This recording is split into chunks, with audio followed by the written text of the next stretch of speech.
Well, I just want to do an update on how I'm doing. Some people have asked how I'm doing with COVID and everything.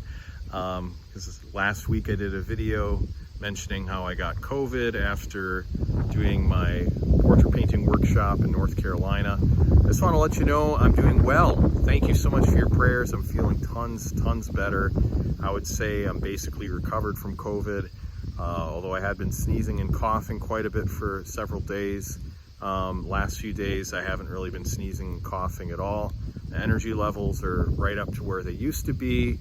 I feel great, and yeah, God is good. So his healing promises are effective, and your prayers do make a difference. They did make a difference.